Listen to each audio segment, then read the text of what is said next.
How was vacation, Melissa? Oh, it was amazing. It was amazing. Oh, Yeah, you look refreshed. I definitely am.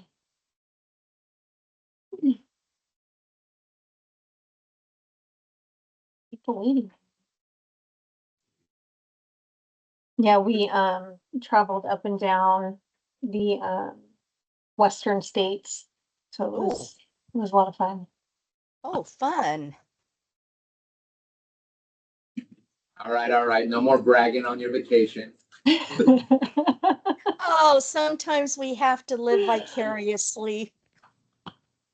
All right, it is not 3 p.m., so carry on. They're moving before vacation. I know. Gonna live vicarious. If you're looking for events this weekend, County Fair, probably already know. 11 to 3. I always say it wrong part. Hobbiton. Hobbiton. Okay. Hobbiton Park. Be there. My staff will be there. I'll be there with my puppy. Nice. Are you giving away puppies? No free puppies. He's very adorable though. You can have free pet. Free pets. Yes, he's very cute. He's, All right. It is 3 p.m. Let's go ahead and get started. Thank you, everybody, for joining us today. This is the Lake County Continuum of Care, and we will begin with a roll call. Melissa, please. Supervisor Sabatier. I am here in person. As soon as I got paid Doreen $100. Gilmore is going to be absent today. Dustin Lawson.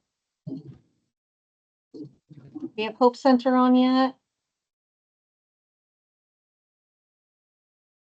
Heather Frawley. Present in person. Jay Murdoch. Present in person.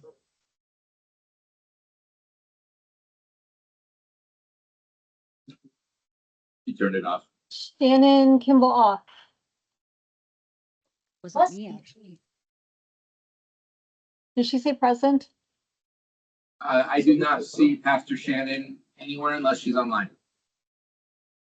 If somebody in this room has Teams open, please turn off your sound and mute your mic. Or else this echo will continue. I'm very dramatic. Yes. The great wizard. Please move on. Anna Santana. Not yet. Brad Rasmussen. Here in person. Rachel Parsons.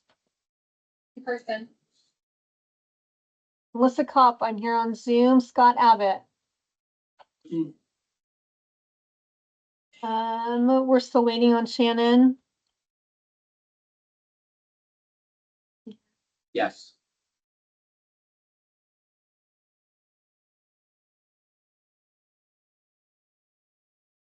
Barbara Kreiswitz, I'm here on the computer. Caitlin Murray, Picture, but I'm here. Carl Porter, Person. George McKinsick. Are we still waiting on Hope Center? Yeah, I haven't seen them pop up yet.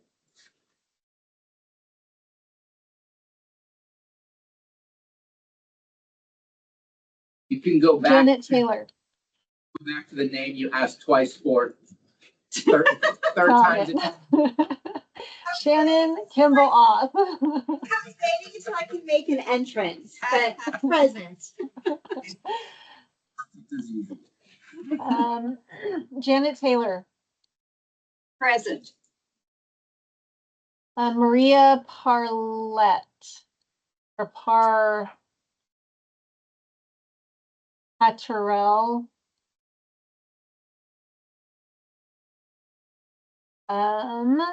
Timothy Cantrell. Also from Hope Center. Yeah. Dale Stobie.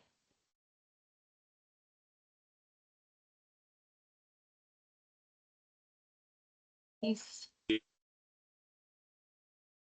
I see him on Zoom. Rachel Parsons. Present in person. I think you got me already there. Caressa Smith. Hope Center.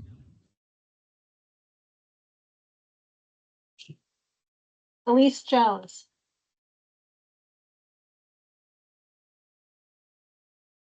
Antoinette Kamalani. I'm here and I'm on Zoom. Layla Romero.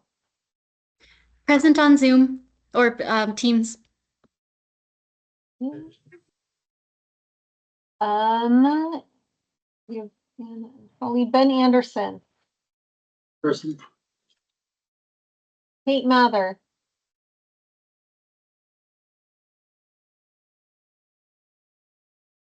Justin Gaddy.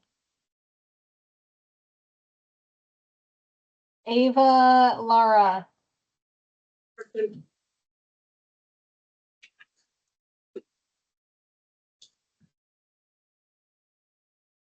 Ronnie Duncan.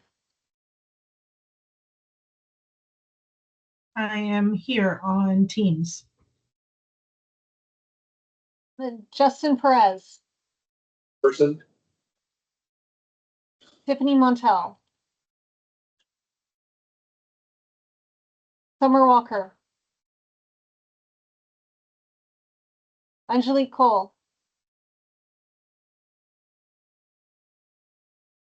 Annie Barnes. Nancy Hernandez. Mary Wilson. Present on Teams. Deanna Gutierrez. Present on Teams. Ziana Chow. Okay, and I believe I saw Caressa come in. Yeah, they're here. Can we get a roll call from Hope Center, please?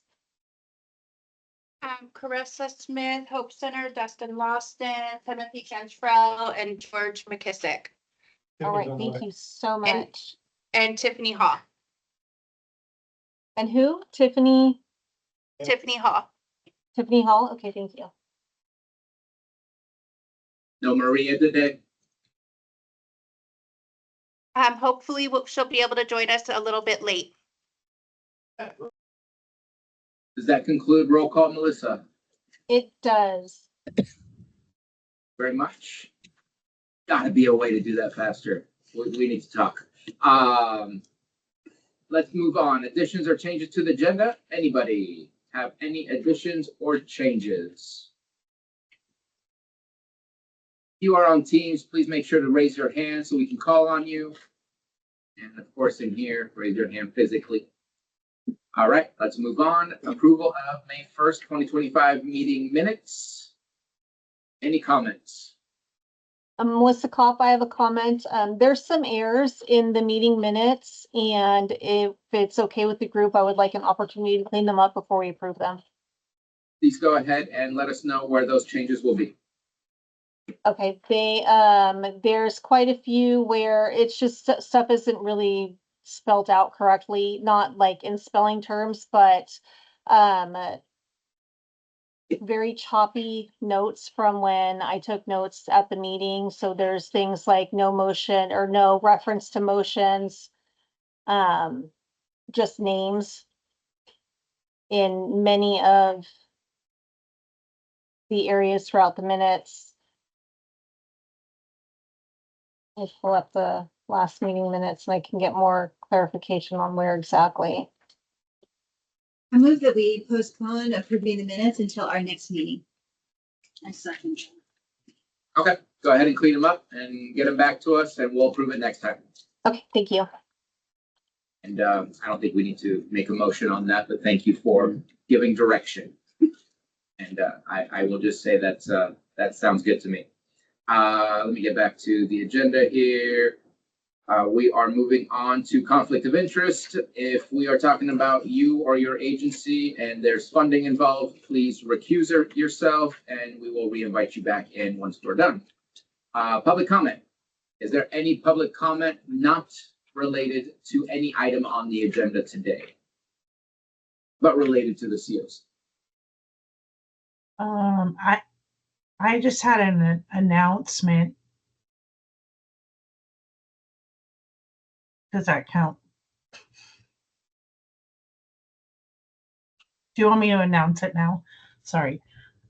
We're having a training on the 27th of June for street medicine. Corinne Feldman from USC Keck School of Medicine is coming up to do the training, and they are really on the forefront of street medicine and outreach with the unhoused community. I'm going to be prioritizing providers and people that are doing more medically focused care or behavioral health. But if anybody is interested, I'm sending out a registration probably tomorrow. So just spreading the word. It will be 8:30 to 3 and at the Hidden Valley Church. Thank you very much for that. Reach out to Ronnie if you're interested. Any other public comment? Being none, Oh, I'm sure. Sorry, sorry, I didn't raise my hand in time. This is Layla Romero with Lake County Health Services. The Lake County Pride Health Fair is on Saturday, and I'm still open to accepting registrations for booths. Thank you. Very much. What time? It is from 11 a.m. to 3 p.m. And if you want to participate, we will be starting setup at 10 a.m. and breaking down from 3 to 4 p.m. Thank you. I was actually just about to mention how we already got a little bit of a heads up from Rachel about that earlier. All right, moving on to action items. Voting member changes. Willow Nunez. Is Willow here? I didn't hear that he was at the Hope Center. Not sure if Willow is attached to the Hope Center or not. Make an assumption. Willow is not here today. So we're going to go ahead and move Willow to the next meeting. So moving on to 4.1.2, and just for the record, Anna Santana just arrived. Just. Grand entrance. Nomination of lived experience, Tay, executive committee member. Melissa, you want to take this on? Yeah, this was put on the agenda because there was a new COC application that came through for somebody who with lived experience who is also Tay, but she's not here, so I think that we should table this until next meeting. Let's make sure to send out reminders and for next meeting, just to make sure we have a chance to get them here. And then for NCO, Brianna Ramirez, I know you've been having a lot of communication with her regarding NCO activities. I did not see her, at least she was not on the roll call. Oh, hey, how's it going? I should have asked if anybody was not named and so they can introduce themselves, but you are on our agenda. Please introduce yourself and why you're interested in being part of this group. Hi, my name is Brianna Ramirez. I'm currently the program manager for case management at NCO. For both Lake and Mendocino County, we are trying to restructure and revamp some of our programs offering assistance to our unhoused clients in Lake County. And I feel it would be imperative to be in collaboration with everyone in this room and get the information needed to better serve our community. What I got for you. Thank you very much. Thank you also for being part of the performance review meeting regarding NCO. So that is Brianna. Do we have any questions or comments for Brianna before we decide whether or not to allow her to become a privileged member of the COC? All right, I'm looking for a motion. Let me ask a point of clarification. She is replacing Justin. She is replacing Justin. So it's not a new agency, it's a new person taking. Yes. Now listen to all the words I say. Sometimes you have to. But yes, you're correct. Looking for that motion. I believe that was maybe I almost. so move. Need a second? I'll second. All right, we have a second from Heather. That was a motion from Pastor Shannon, a second from Heather. All in favor? Aye. Any opposed? Motion carries. Welcome. All right, 4.2, action item updates, none. That was an easy one. 4.3, just wanted to get the Continuum of Care's overall approval of canceling July 3rd. We talked about it last time. We just placed it on the agenda. So just to make it official, we wanted to vote on it today. July 3rd is a little close to July 4th, and we like for people to enjoy their holidays. And so wondering if there's any discussion, comments, or questions before we make a motion to approve. I think everyone is on board with this. So I'm looking for a motion. All right, we have a motion from Ben. And a second from Heather. All in favor? Any opposed? Motion carries. That means we will not see each other until August. Unless there's an absolute need for a special meeting, then we'll let you know. 4.4, Regionally Coordinated Homeless Action Plan Community Discussion and HAP 6. Now we have Linda here with us. Yeah. And do you want to start it off, Scott? Sure. I'd like to introduce it real quick before I turn it over to Linda. So as we talked about before, we are applying for HHAP 6 later this summer. Linda is our grant writer for that. And there's, as with any state grant application, there is certain requirements that we do.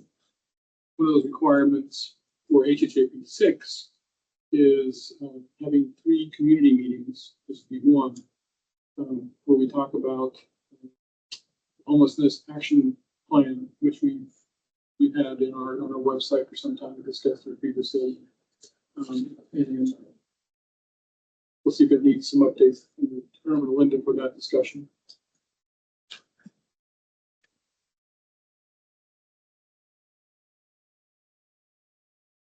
Hi there. Do you want me to jump in? Wait for you. County of Lake, we're allocated not quite $690,000 on this round. Lake County COC is doing a little better, closer to $740,000. The categories are basically the same as the last several years we've seen, although there's some emphasis a little more on homelessness and homeless encampments and what we're going to do about that. We do have to update formally our regional homelessness prevention plan action plan, which we haven't done in a bit, other than little bits and pieces through the last couple of years of HAP applications. The Board of Supervisors formally last saw us, other than with the application approvals, probably, 3 or 4 years ago, Scott. But we're required now to have another public meeting, not necessarily a hearing, but a public agenda item to discuss that a regional coordinated homelessness action plan. And so I'm busy updating that right now.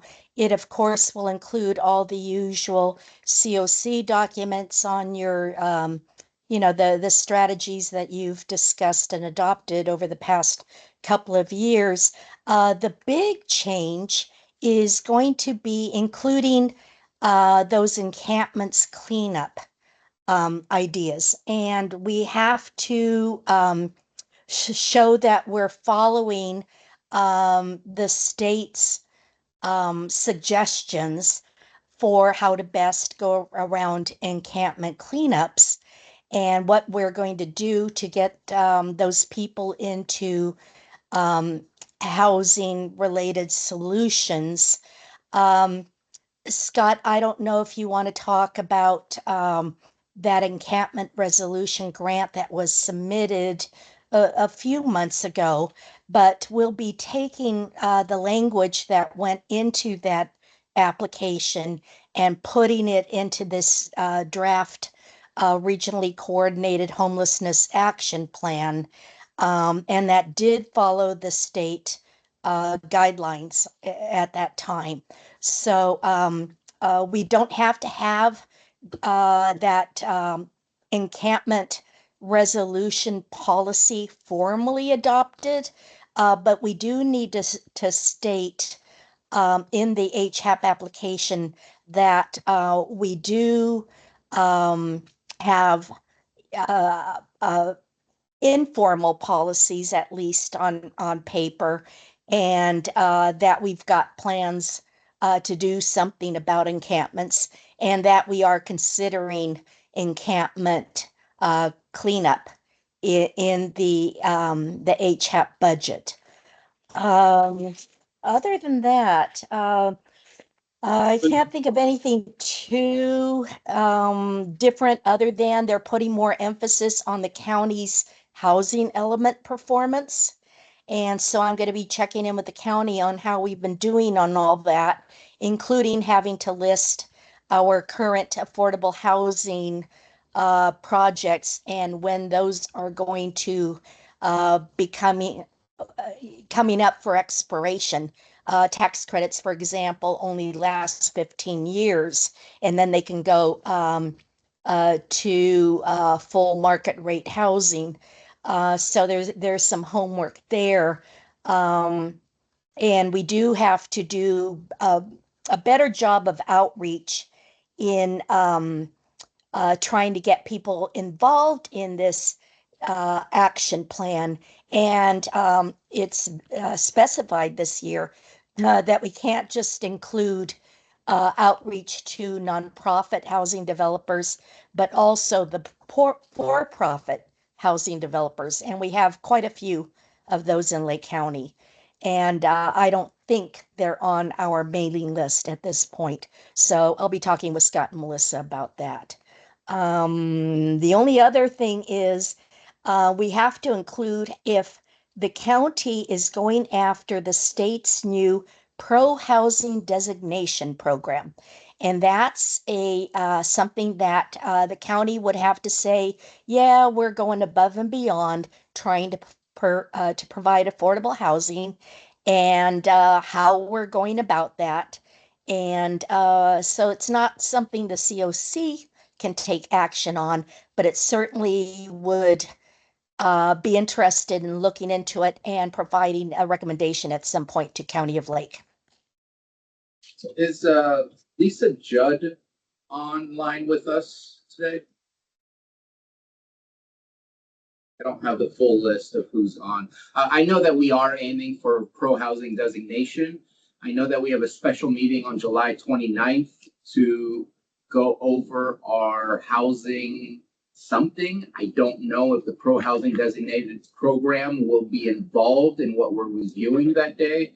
But Lisa Judd, who is part of the Lake County administration and typically is part of these meetings as well, is heavily involved in all of these housing programs that you discussed, including the updating of the housing element and whatnot. So I think that making sure that we have a conversation that we can have parallel actions being taken to make sure that this supports what we need in order to get the HAP funding and get the scores that we need with this grant opportunity. But we are working towards those things. Great. The HAP funding is pretty much assured. You know, if we do the right things, we'll get it. And I don't have any big worries about it at this point. But I would stress that we need to show the outreach to the several hundred, agencies and people listed in the HAP NOFA. They're really insisting that we show outreach to everyone. And I had a question about you mentioned the encampment, encampments that are approaching, some having some policies to approach encampments, even if they're not formal policies. Would those be in that homelessness action plan? Yeah, what I'm going to do is take a lot of what we put into that encampment resolution application, which, and I don't know how much the COC knows about that application, but I'm going to take a lot of that language out of it. And HAP actually mentions, just because you submitted an encampment resolution application doesn't mean that it meets these requirements. But by taking that language, and it was copied to a great extent from written around the state's requirements on its encroachment resolution policies and procedures. I think putting that into our action plan and saying that the COC and County of Lake will be in the future considering the adoption of a formal resolution policy. We don't have one now, but we don't have to have it for the HAP 6 application. Okay. I'm sure that each one of those steps helps us with the other grants. Yeah. That's the exact same type of documents to be proven in order to get some scores. We've seen those before too. So again, I don't think we're asking for anything that's outlandish. We're already working towards that, and finalizing it through some sort of resolution or completing the documents is something that's already going to occur. So no problem at all. Linda, I just want to pause for a second and just share appreciation. You've helped us get a number of grants. Not often, I think, do we get the chance to really thank you for the work you do in the background. We just kind of collect it and then hand it out and watch the action on the road, on the streets. But it does take some work in the background behind the curtain to achieve our goal of obtaining these grants in the first place. So thank you very much for what you do for the COC. It's greatly appreciated. Well, thank you. I appreciate that. The only other thing I'd like to add is please on your August agenda, note consideration of adoption of the Homelessness Action Plan, the HAP 6 application, which will include all the draft budgets, and we've already been discussing that with the COC, and consideration of the required MOU, which is standard. Supervisor, you'll remember that you've seen this at the board before. The COC and the County of Lake, because this is a joint application, has to adopt an MOU that says, we're we of course coordinate on all these homelessness activities, and we will continue to coordinate, and we're going to follow all the state rules, etc. So if you don't mind, agenda for the August meeting, if you don't mind, Melissa. Scott, I assume you'll be getting, as I pass on the documents to you, the same stuff onto a BOS agenda for sometime in August. The application is due at the end of August. So I imagine the Board of Supervisors will see it, I don't know, second or third week in August. We will make sure that we meet the deadline and have everything accomplished, and Melissa will work together and make sure that's on our agenda. And Melissa and Scott always get it there. So thank you to those two. Barbara, you have your hand up? I do. Can you hear me? Sure. Okay. I've got a question. How can I read the guidelines for encampment cleanups? I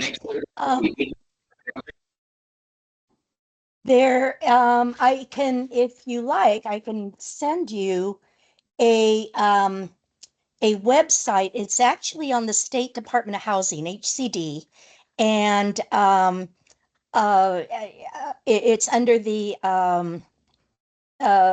community development section in the grants, but they actually have a section on homelessness encampments, and I can send that link to Melissa if you wanted to pass it on. It's a very short set of guidelines. It really doesn't say a whole lot other than, we need to identify these encampments and treat people with, where they're coming from and with dignity and respect, and get them the assistance they need to get out of those encampments and hand holding them along the way.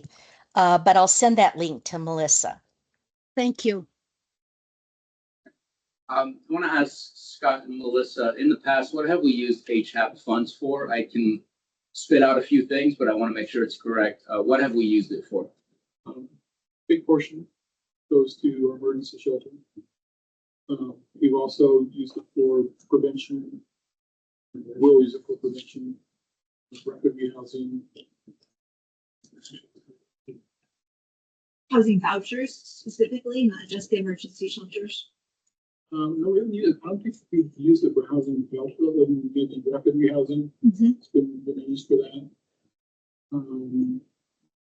Let's see, emergency housing, rapid rehousing. We have some for outreach that we use. I think that we use it for the pick out for the outreach. Come from that, and then a little bit of prevention. So I know that right now, the reason I ask is I think having the history of what we've used it on is useful. We're having conversations, we'll get deeper into it, about the encampment resolution funds that we've received, the 1.5 million. We are looking at potentially places in Clear Lake and potentially places in North Lakeport to open up safe parking or things of the kind. This is almost half of what we got from the encampment resolution fund, less than half. I would like to offer that because cleaning up encampments is a difficult task when we don't have the housing available. And so in my opinion, what we're already talking about in the encampment resolution fund is almost like a start of what we might be able to continue with the HAP, and maybe having conversations with our local tribes who have a large number of tribal folks who have identified as being homeless, and seeing if we can work with them in creating safe parking in their jurisdiction and not just in Clear Lake and North Lakeport, so that we can work with them directly to help the people that they also represent and serve. Just putting it out there as an idea, but I think that we need to know what we've used it in the past and also come up with ideas, because the money, again, is going to come to us with certain types of criteria of what to meet. And it's not just simple spend it on this project that we have to. It's what project do we want to spend it on? And so just putting out ideas to get our brains thinking of what it can be used for. Again, just to recognize in our PIC counts, we see a very large percentage of our Native population identifying as homeless, and we are not doing a good job of having our services reaching those folks in comparison to the rest of the populations in Lake County. And so anytime that we can focus a little bit more and see if we can decrease those numbers and make an impact, I think that is a good thing all around. I want to add also, it's very significant, I believe, is HHAP 6 is the last HHAP that currently exists. That we know of. HHAP 7 did not make it into the governor's budget for this year. And so there is currently a large, but there's an advocacy for from the communities around the state to push the legislature to add it into the budget. But right now, it doesn't exist in the budget for next year. So I think with that, I mean, for me, that tells me we need to be careful with how we decide to utilize HHAP 6. It could be the last we give it for a while. You need to plan for sustainability with it. Yeah. And we also don't know exactly when we'll get HHAP 6 because it took forever to get HHAP 5 in the first place. Exactly. I think he just received it this past year, not 2024, but sometime in 2025. But we submitted it at least 2 years before. Right. Yeah. So that took a long time. We're talking about 6, but the money won't be in hand until we have money in hand. Any other questions or comments regarding action plan community discussion and HHAP 6? Okay, we will make sure it's on the August meeting to discuss. We'll also make sure it's going to be on the Board of Supervisors to finalize so that we can do all that timely. You mentioned there was supposed to be 3 public meetings regarding this. Right, Linda, you said 3, right? Yeah, 3. This is 1. Board of Supervisors will be 2. And I happened to take a couple of minutes to discuss this yesterday on the Lake County Latinos United meeting. So if push came to shove, that's the 3rd meeting. But anytime we're at some kind of public meeting and we bring up about this, about HHAP 6 and the action plan, if it's on an agenda and if you've got a meeting coming up that possibly could include a discussion, even brief about this, please put that on the agenda. Otherwise, we just do the best we can on arguing about the outreach. And Melissa's super good on giving me all the information on who attends what. And so it works out where it looks like we're going to be good. Have it on August agenda too for this meeting. Yeah, and you discussed it at the grants committee for the COC. So we're good on that. Are there any other questions or comments? There's no action today other than preparing for this grant. And so let's go ahead and move on. Thank you very much, Linda. Thank you. All right, we're moving on to item number 5, presentations. With us, we have Scarlett Sam Bliss, and she is from Charm, and she will be presenting to us. Welcome. Thanks so much for having me. I wish I could be there in person. I was there about a year ago in person, and hopefully next time I will be. I believe Sarah Ryan is on the call now too. Sarah, are you there? She just emailed and said that she'll be coming back shortly, but that's okay. I'm going to keep going and I might allow her to introduce herself a little bit later. So 10, 15 minutes, is that right? Melissa, Bruno? Good? Okay, cool. You can see my screen okay? Yeah. Yes? Okay. Well, again, thanks so much for having us. So my name is Scarlett Sands Bliss. I work with Tracking California, and we're a nonprofit, and we work based out of the Bay Area, but in partnership with organizations, tribes, and local health jurisdictions and communities around California. So one of the longstanding partnerships we've had is with Big Valley Banapomo Indians in Lake County, I think for over 10 years now. And one of those projects that we've worked on with Big Valley and specifically really led by Sarah Ryan is the Climate Health Adaptation and Resilience Mobilization Grant. And so just a quick shout out, we have lots of project partners in the room. It's great to see some of you. Hi, Pastor Shannon. Pastor Shannon's on our working group. Rachel Dimlin Parsons has also been involved. I've had conversations with Ronnie Duncan, Carrie Manning and Scott Abbott are going to be involved in this next phase of the project, which we just got funded, which is a miracle in this current landscape, but just really appreciated getting to learn from you all over the past couple of years and excited to keep working with you. So I will introduce the project a little bit, and then mostly what I'm here to talk about is kind of the final, we're calling it the roadmap, the final action plan from 2 years of a planning grant where we've mostly been able to build a really diverse working group of folks working around the impacts of climate on health in Lake County, and then where we get to go from there and how this tool can hopefully be useful to you all. And some of the data that we were able to collect can be useful to you all in ways in your work. So I'll do a little brief overview about CHARM. I'll talk a bit about what we learned last summer, which a year ago, I was right at the precipice. I was presenting to reach out to peer support centers and folks that might be interested in being part of our community data collection effort. And now we're on the other side of that. And then I'll share a preview of this roadmap, which is a website. It's a web-based document. It's public and accessible by anyone. And I'll talk about what's next.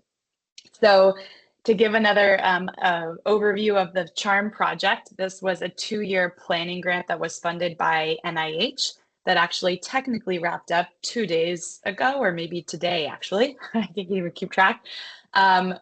But we continue on. We just got the approval for continuation of the work. So it's co-led by my organization, Tracking California, and Big Valley Banapomo Indians.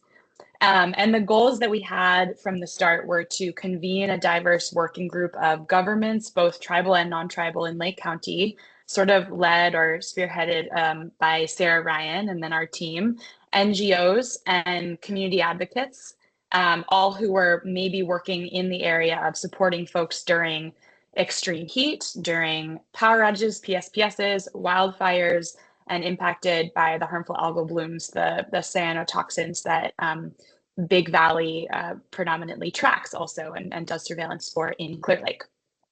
And to just to better understand from Lake County residents how these events are impacting their lives, and then develop a plan to improve coordination across all of these different jurisdictions and organizations for planning in advance of these different climate-driven events. So a long list of folks that have been involved. This is all of the entities represented on our working group, which we've been meeting quarterly for 2 years now, either in person or virtually. It's been this fantastic group, like I mentioned, across a lot of different agencies, nonprofits, and tribes. We have 5 of the 7 tribes in the county represented on the working group. And this is always this group will meet less frequently over the next few years, but still at least a couple times a year. And we're always really welcome to anyone who's interested in joining our meetings.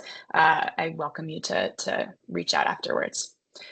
So this first effort that we did over the past 2 years, maybe these look a little familiar, maybe they don't, because Carrie, for example, was hugely helpful at sharing these flyers at the Circle.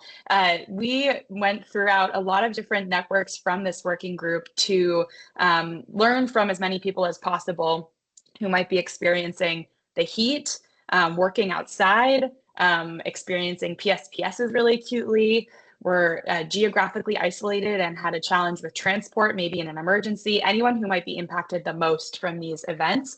And we did a whole range of surveys and interviews throughout last summer and the fall. And they were conducted by Sarah Ryan at Big Valley, another environmental assistant, Alicia Castellanos, who works in her department. Nancy Hernandez is also at Big Valley, and then a few members of the tracking team. And most of them the interviews were in person. We interviewed 65 folks in these kind of long form interviews. And those were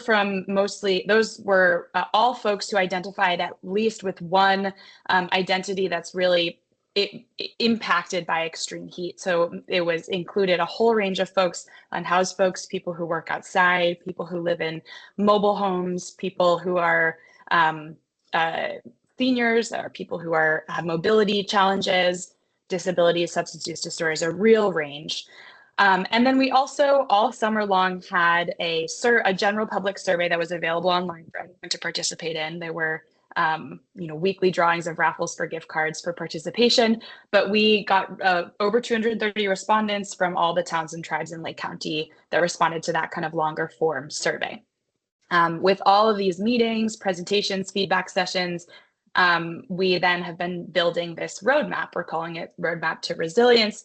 That's basically a presentation of all of this data, everything that we learned, both quotes and survey data, and then also strategies built from everything that we were shared from all the communities that we were able to talk to for basically improving upon the already massive resilience that these communities have in kind of how to be resilient during climate events. So a shout out especially to the Circle and Big Oak Peer Support Center for sharing flyers, for welcoming us into their spaces, hosting several days of interviews and focus groups. It was really a joy to be connected into the COC and to work with you all. And a lot of the quotes that you'll see throughout the roadmap come right from those interviews and conversations. And really, we just felt so welcomed into those spaces. So thank you all, and we're excited to continue working with you. I'm breezing through, but happy to talk more about this if anyone is interested down the line. So what we really heard from folks is these are quotes from interviews. Response and resilience starts local. So emergency response really begins with the local capacity of all of you, that in an emergency, just pick up and do anything that your team is able to do to support folks, to prevent them getting sick, to prevent them getting injured, hurt, and impacted. And FEMA isn't going to jump in and solve the problem, right? It takes a lot for external help to come and stay. Communities are really stronger when they are planning and communicating, coordinating, preparing together. And then the other thing we heard over and over and over is, this is a quote, I'd go to support centers like the Circle or the Oaks. People said time and again, and not just in interviews, at the Circle or the Oaks, that those were places that they trusted. And in a heat wave, if their power went out, in a crisis, that is where they would feel comfortable going, and that's where they know they'd feel supported. And so this is kind of what led into why we were hoping to continue partnering with the peer support centers, the senior centers that we've worked with. This is a picture at Clear Lake Senior Center as well, who's been really involved, because these are places that are already trusted. They're third spaces that folks are using, especially the folks that might be at greatest risk during these events. So given all that, I'm going to give you a little preview of the roadmap, and then I really just encourage you all, as much whatever level of interest you have, after I show you what it looks like and maybe what's included, I encourage you to take a look. It is accessible at trackingcalifornia.org/projects/charms/roadmap, and I'll have this link later on as well. It's accessible both on web format, on a computer or a phone. And I'm going to switch right over to this screen. Hopefully you can see that will show you a little bit of the site. So, and I'm not going to show you all of it, but just to give you a preview for kind of how the site is structured. We chose to do this instead of doing a PDF report, because we just hope that this can be a living document that we can continue to add resources to it as folks bring them to us, and that it's more accessible and hopefully usable if you can click through to pages rather than scroll through a 100-page report. So it's organized by kind of 3 different bins: natural hazards or climate-driven events, vulnerable communities or the populations that we worked with, and then strategies that have emerged from everything we learned, strategies for resilience. And if you want to see more about the project itself, or kind of our data collection, our community data collection approach, those are also tabs you can click on. But I'll just give a sample of picking one.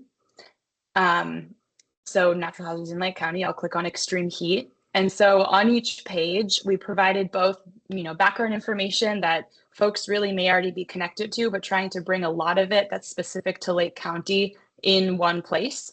And so it'll give a little bit about extreme heat, connect to all of the other resources that already have such fantastic information about what to do and folks who might be at risk in extreme heat. A little bit about data specifically for Lake County on that natural hazard or climate driven event, and then highlights from the surveys and interviews. And one fun one to see even here, these are all from the surveys. This was a question that was asked about how far away would people, how close would a cooling center or a resilience center need to be to someone's house for them to use it? And that was a question that directly came from Pastor Shannon being curious, because she's really involved in the COAD. And she leads the COAD, how where to be making sure that these locations, these resilience hubs are located to make sure that folks feel like they can go to them. So we were able to include questions like that in the survey because we built the survey, all of us as a group together before we administered it. And then we have quotes on every single page too from folks. So from unhoused residents, seniors, outdoor workers, mobile home residents, tribal members about that topic, as well as some suggestions, things that build on existing entities and coordinating agencies in the county.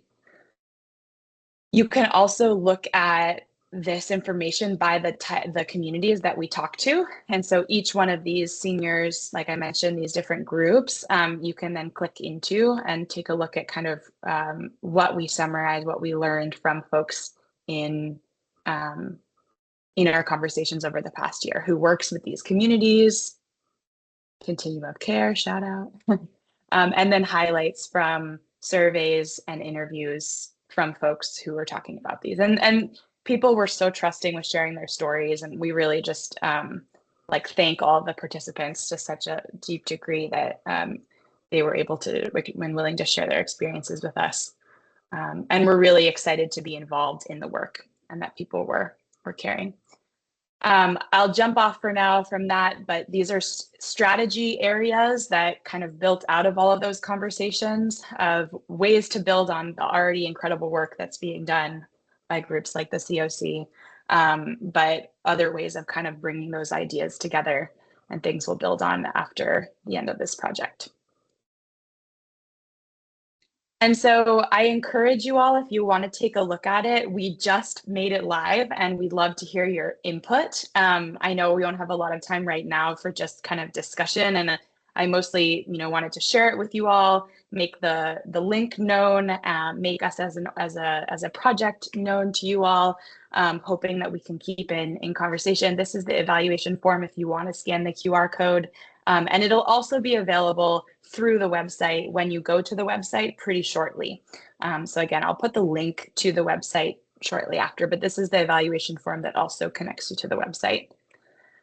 And then the last thing that I would say, which is just so exciting in the current federal funding landscape, is that we did get funded for this phase 2 of the project, which it is year to year, the budget, pending the budget decisions at the federal level, but it is a 4-year project where we would be working with 8 different centers across Lake County that are already supporting these folks, specifically launching a program, providing resilience kits, doing service connection training within these centers for service enrollment, things like heat, my brain walking down, wildfire alert system, and like heatready.gov and Lake County co-alerts and all of the kind of existing alert systems, connecting people with weatherization programs, and really connecting people to these centers that already exist and are already supporting those communities during these emergencies and serious events. And so for that, we'll be working with 2 of the peer support centers, 2 of the senior centers in the county, planned likely the family apartments, Kelseyville and Lakeport family apartments, and many of the folks that are, and 2 tribes particularly, but all of them will be involved. So Abematole and Big Valley will be 2 of the centers as well. And we're really interested in continuing this work in any ways people are interested in being involved. We'll be keeping on the advisory group and meeting regularly, and hoping to do many more kind of events moving through the next few years. Thank you all who've been involved, and just thank you so much for the time and the space to share with you all today. Sarah, are you on the call and do you want to say hi? She has popped in and out, and I know she Okay. last turned on her video. She's probably still here, but maybe she's dealing with something. So maybe she'll. Yeah, she was in and off a meeting. Scarlett, I did put the link to the roadmap in the chat. Thank you, Pastor Shannon. Appreciate it. All right. Thank you very much, Scarlett, So for your thank presentation. you all so much. Very much for your work. Obviously, this is very. This issue is intimate to all of us who have experienced way too many fires and way too many extreme situations.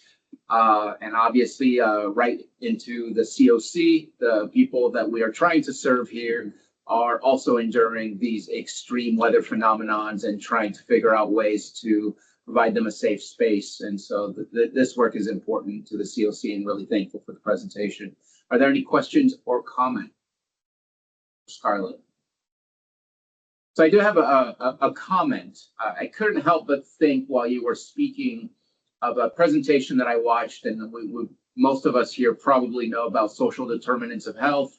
And if you look at zip code or neighborhood, I wonder if that's a possibility of using what you're working on identifying where the vulnerable communities are and where the needs for these extra resources are by doing GIS mapping based on all the data that is available through hospitals, social services, and others. Because I've seen some pretty amazing work coming out of hospital data as far as this is the area where there's a lot of people with asthma. Take a look. Why is that? You know, like it's not just a random phenomenon. It's maybe because there's something bad happening there. But it would help us identify the locations for where we want to focus, because asking people questions, while it's good, it does open up some dialogue and give us some opportunities for data. It may not be as not relevant, but as specific as sometimes putting the data to asking the data to give us that information itself. And so I was just thinking about if that's a possible future in your phase 2. That would be really interesting to see that be mapped out to help us identify the exact locations where we need the most help. We have that now. Ooh. I mean, we Absolutely. have a social vulnerability mapping capacity. Yeah. So partly what we have through CHARM, but also through the state of California and the new indexes and Red Cross. Have all been working together. So we have that map now. If I can do a presentation on that at a future meeting if you'd like. Do it. Yeah. So we're really happy. That's a lot of the work that tracking does. We have a data explorer that's about kind of summarizing and presenting environmental hazards and different health outcomes, hospital and otherwise, hospitalizations and otherwise across the state. So trackingcalifornia.org itself also has some different mapping tools, and I'm really happy to have further conversations if there are certain sources or granularity that you don't find and be interested in. I see that there's Dustin with his hand up. Yes, I just wanted to ask if people with lived experience would be able to attend some of these meetings that you've been talking about. Absolutely. Yeah. And I missed in my laundry list of everyone. We came in and did fantastic interviews at Restoration House and Hope Center too. So thank you all, Hope Center, for all of your support. We're really happy to have anyone who's interested in joining the advisory group. And many folks would identify in that respect as well. So if you want to shoot me an email, and I'll put it in the chat as well. We're really welcoming anyone onto these advisory groups and would love your input. Awesome. Thank you. Thank you for the comment and question. Just real quick before we finish, Sarah Ryan, are you back and available to provide some final comments on this project? All right, look like we've missed her for today, but thankful for her partnership with you on making this happen. And I believe Susan, who is our other lead for the project from the tracking side, might be on now too. I don't need to shout her out, and she might be on Zoom, but thank you, Susan, for all you do as well and for being here. Thanks for an amazing presentation. Really appreciate it. All right. Thank you all. We're going to move on to our next presentation, HMIS CES Committee Data Presentation from Heather and Melissa.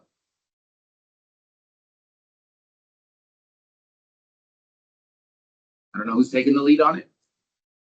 I'm happy to report on my end with the some of the workload that I've had going on, and then also a scheduled vacation. I didn't have the opportunity to get that information together. I'm more than happy to send out a report to the COC email list, probably sometime next week after I'm done submitting the HIC and PIT report, if that's okay with the COC.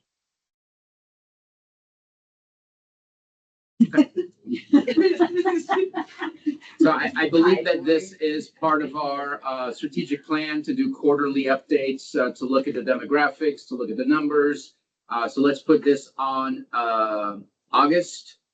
This is important information for us to review and completely understand. You actually just got back today from your vacation. I hope you enjoyed it. I know you were bragging about it earlier when we started the meeting. Yeah, let's move that. I don't want to miss out on this presentation. I think we need to stay updated on our numbers, what they look like, who are we serving, so on and so forth. I will have that ready in August. Okay. Melissa, do we can ask, yes. Can you repeat that? I was going to say HMIS is the first committee meeting, 6.1. Yes. I was kind of interested in how we're doing on our data, as far as accuracy and people getting their data in. So we can have presentations. That's part of the presentation, is to share with us the quality of the data, the timeliness of the data, who's not submitting data, because there are groups at the table that we're all at, that some are not entering data and some are. Some of them we have contracts with, some of them we don't, so we can kind of hold their feet to the fire with contracts. But our goal is to have as much data as possible, not because we want the data and we're selfish or greedy, but because that's how we're really going to help people get through the process of getting the services and getting to their final destination that they need.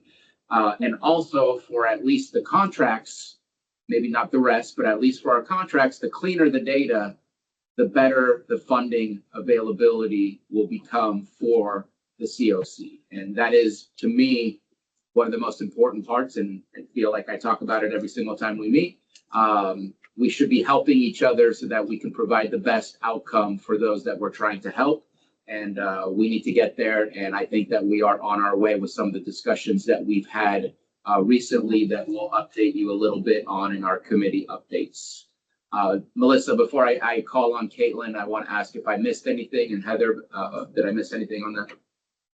So I am sending out an email to all of the leadership teams and letting them know that we're going to start reporting outcomes of the data that's in the hub. And so I was going to give everybody until September to kind of get their data cleaned up and make sure that they have all their ducks in a row. We're going to be talking.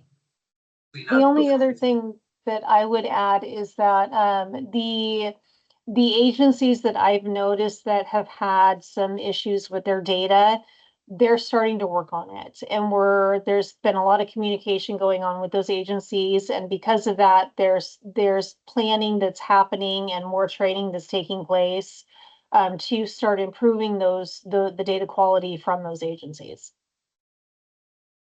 I agree with that. I'm hopeful for our data in the future. Yeah, and Christina just mentioned there is training made available, and I know Melissa does that quite often. Caitlin, I see your hand up. I also would just like to add that the housing navigators also are supporting the efforts with, getting the word out there on the processes of HMIS and utilizing the Pathways Hub, and just keeping everybody informed on how we can track data and support HMIS and the Pathways Hub. Thank you. All right. Further comments or questions? We're moving this item until August, and we'll come back with that full presentation.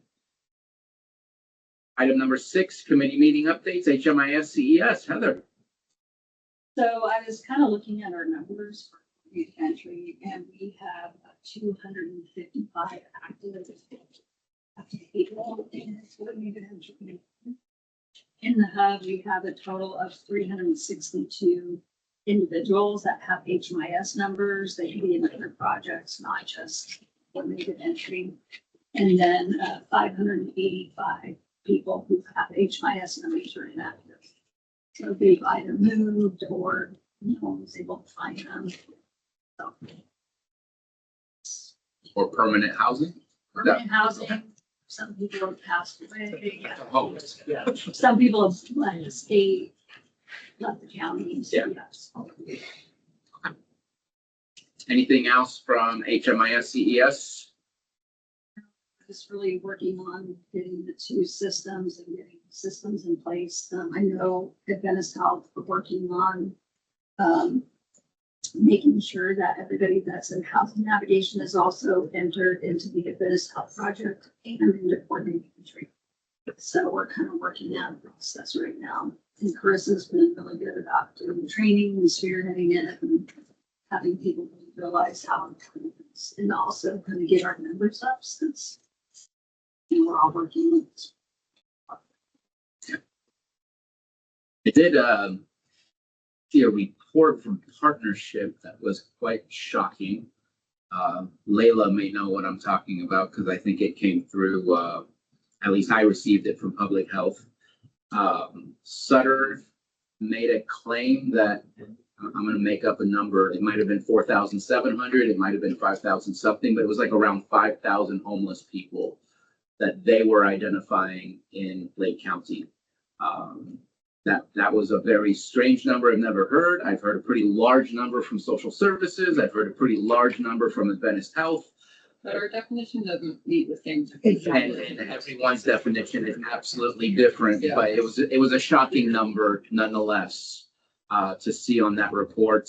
There were other things on there that were slightly shocking, but I'll be talking with Anthony Arden about that just to figure out what that actually meant. But can I make an observation on that?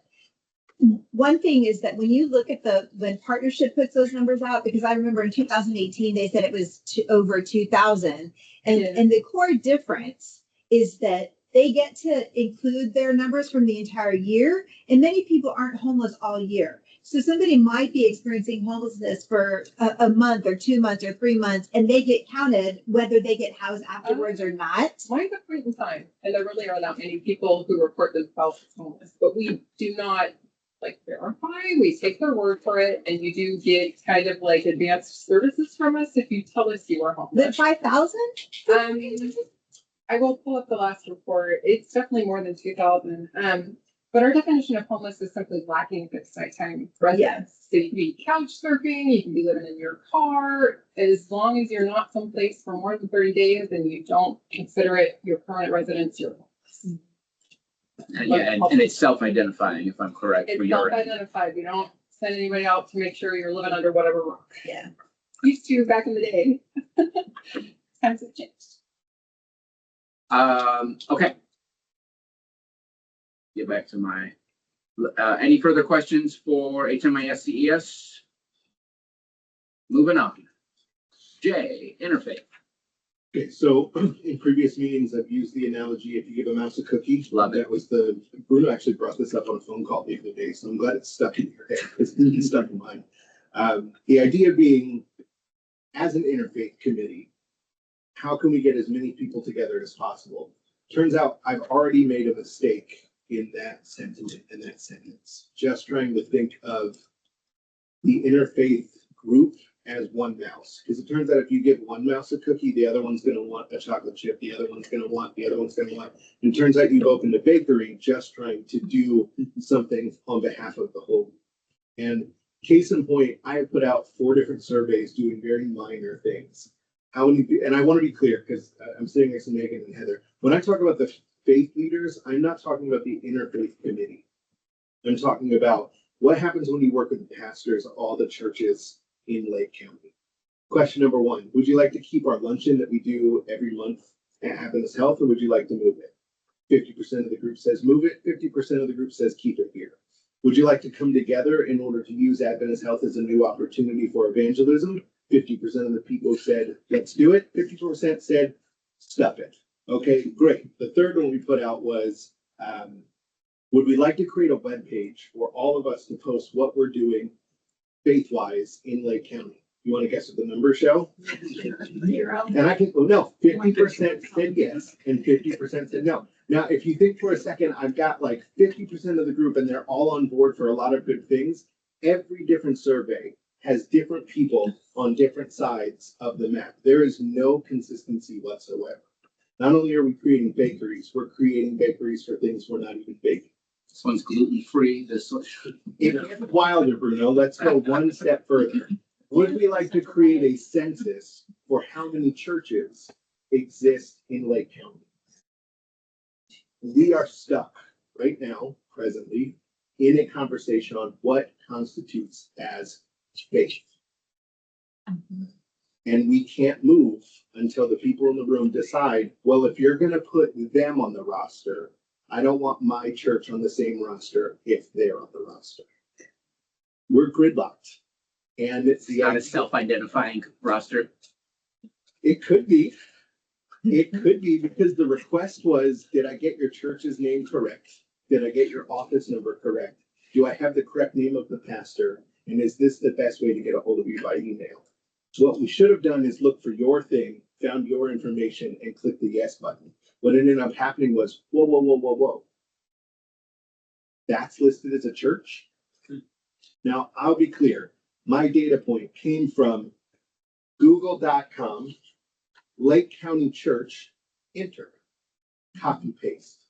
I'm not here to make political waves. I'm not here to say that they should be counted as this. All I did was say, what does Google say when you look for a church? What would people find if they went looking for a church? These are the answers. I've created a hornet's nest, and they are now hungry for cookies, and they're also super excited to shut down the bakery so that no one gets any more. This is where we are, and we're trying to have a conversation about what can we do for the proverbial cookie of how can we help people who are unhoused, and what are the chances we can use your church property in order to do it. Right now, we can't even get on the same page of what faith constitutes. Faith for some people is a belief in Jesus Christ. And that's the end of the conversation. And I have had personal in-office meetings with people who said, if you put any other church that is not related to Christianity, I'm out. And I'll stop coming to the luncheons, and I'll stop being a part of what we're doing. And they have good intentions as discontent. So I'm moving the goalposts. And instead of saying, what if we think of the whole group of churches as the mouse? What if we give one mouse one cookie and we see what that one mouse does with one cookie? And thankfully, Supervisor Sabatier called with this wild curveball of what if instead we go hunting for parking spaces in church lots? And what if instead of asking everybody, we just ask the church leaders who are in Clear Lake? And what if we see one church be willing to play our game? And then create, for lack of like a biblical understanding here, but what if we create envy? What if we create opportunity for somebody to be like, what do you guys have over there? Like, oh, it's this really cool thing. And then they go, my parking lot has 4 spaces. And then it grows and it grows and it grows and it grows. Because right now trying to group everybody together is not working. We can't not only group them, ping them is becoming the problem. So moving the goalposts, trying to figure out how to get the right people together for that conversation, hopefully is coming to a head this month. So mid-month this month, we're bringing together all of our faith leaders and however they define faith leaders. Supervisor Sabatier has been invited to this meeting or will be invited to this meeting because we haven't figured out the exact Wednesday we're going to do it. When that happens, we're going to do all of the things I'm doing right now, loud, live, so that they can argue this point, and then we're going to pitch them an idea.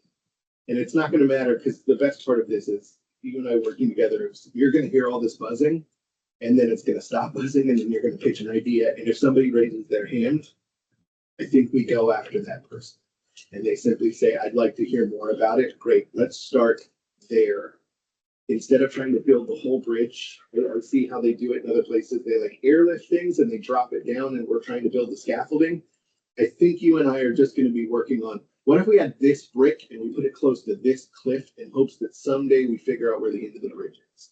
And that might be the best move. But ultimately, this is coming down to cats and dogs and oil and water and which cookie recipe is the best one. We're kind of just going back to square one, moving the goalpost to find one church with 4 parking spots that will let us play this game. Unfortunately, it's not much of an update, but it is a retrieval. It is the truth of the process. It's the truth of the process. Yeah, so I'm kind of peeling back the lens of what we see from, at least from my perspective, and then trying to rebuild it from there. There's a lot of things that will continue forward. But I think until we put a brick down on one idea that one group can get behind, it's going to be harder to do different things like the laundry service. We may have to go to a place where it is the public library who wants to play our game rather than the place where it seems to fit better. But if we get a foothold, then maybe we can find a handhold, and then we can do that. We can actually climb this mountain. Now I'm mixing metaphors because I'm building bridges and climbing mountains, and I'm doing it as a baker. But hopefully you understand at least the direction we're going. So like I said, not much of an update, but an update all the same. That's kind of where we're at. When we first started the Interfaith Committee, the first version of it, I want to say 2018, there was a debate just about calling it interfaith because there were folks that were like, we don't want to be interfaith. We want it to be Christian. I was like, no, the government will not let us do that. Like, we're part of this COC. We're interfaith. And it has always been a challenge. Okay, well, now I know who to play. So. And you found it when I was the chair of that committee. And yet somehow you built shower trailers out of it. So Yeah. it's just simple. There is an outlet somewhere. We just have to find and figure it out. We're working. Any questions, comments? Looks like. Barbara.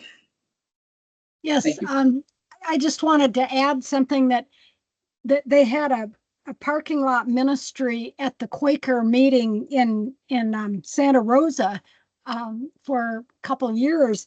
And then the insurance company said, we won't insure you if you keep this up. And so regretfully that ministry is no longer going, and it's really too bad. I just wanted to say that's what happened there.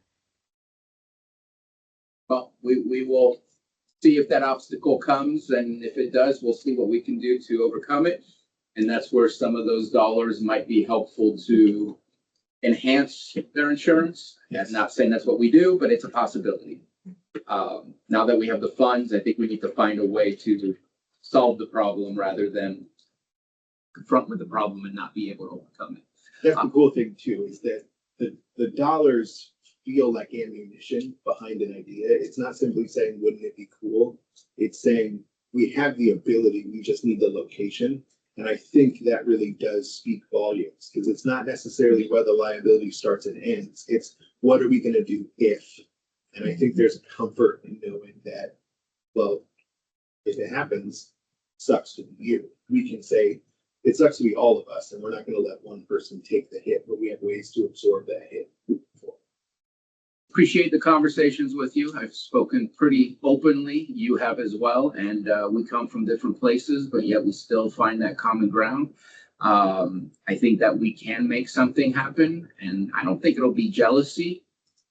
I think it's working. Okay, I'll try it.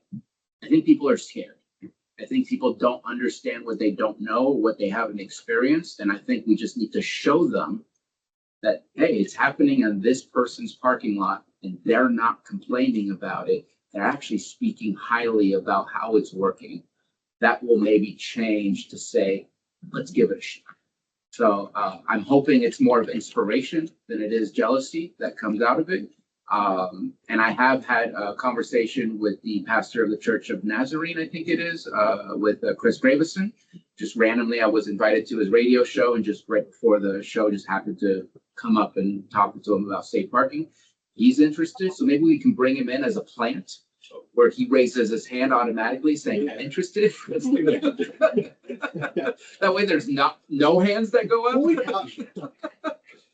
But let's make sure to invite him. But again, I'm open for anybody and everybody. But I think the idea of starting at one, just to show success, makes a difference. Yeah, Chuck, I think a lot of this is fear-based. And so if you have it go well with just one, then that might alleviate a lot of fears or worries from some people. Yeah. We'll find the one. We'll get it. Yeah. And then also, I feel like if you get the one, it seems like there's a lot of conversation and discomfort in, well, how is that a faith organization? It's that if you have the one success, different entities are going to be able to serve different faiths. So if you have a success here, maybe another entity doesn't necessarily, folks they could serve don't feel comfortable there. So it's more about creating that space in your community to make sure your group of people that you identify with, or however you want to say that, feels safe and welcome. So kind of like using it as an example of you all can reach different folks possibly, and have it kind of work together. So I think seeing that one success might help other people want to jump on board and offer those services to people who would feel more comfortable in that location or at that particular place. Yeah, if you have more options, and you get to choose what church. And part of the concept is you're at church, you will go to church on Sunday. And I believe that pastors, whatever their title is, those who are leaders in faith groups, they want to see people in their pews. It's not just people, it's what's their purpose and what do they do? They want people there to be hearing whatever it is, scripture or whatever it is, their sermon, whatever. Sorry, I'm speaking very ignorantly from somebody who doesn't go to church. Jay, thank you very much. Any further questions or comments? Oh, yes, Linda, sorry. This sure sounds familiar. About 25 plus years ago, our St. Mary's Church in Lakeport decided to start a weekly free dinner for homeless and at-risk people. And it took us over a year to get it all organized because we needed 4 sites to rotate on a weekly basis. And we got the same, we won't work with your church. We don't, like your Pope or, whatever. We thankfully got United Christian Parish, thank you, Pastor Shannon. St. John's Episcopal came through for us. That 4th site, Lakeport Lions Clubhouse, was that key link. It wasn't a church. Someone just heard that we needed the help. And it had just happened to have the nice room with the commercial kitchen, and proved to be a wonderful alternative site. Key players, though, included City of Lakeport. We had to get the city planning director at that time to agree that offering this service to the homeless was part of our church mission, and we didn't have to go through another use permit or jump through extra hoops. But taking a look at any other sites like community clubs that might have, some kind of parking area or whatever, please go for this. But I just wanted to mention that Lakeport Lions, no longer in existence, came through for us at that time, and it saved our butts.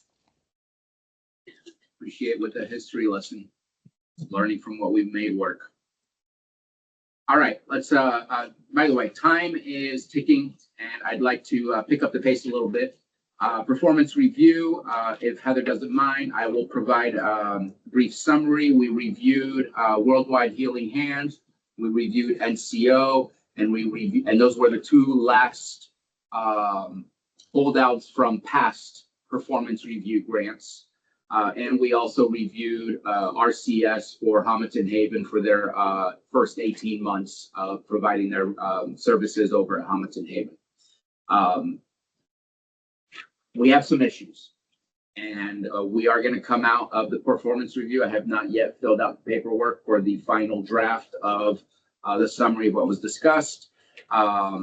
Just to let you know, at least at this moment in time, we are going to put NCO on a list where any future grants, we will be meeting with them monthly to check their data.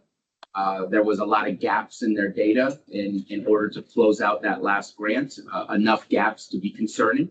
And we want to make sure that we don't allow that to happen again. We want to meet every 30 days. We want to continue to have relationships. We have very limited amount of NGOs around to work with. We want to continue to work with those that are here, but we want to make them rise to the occasion and meet our expectations.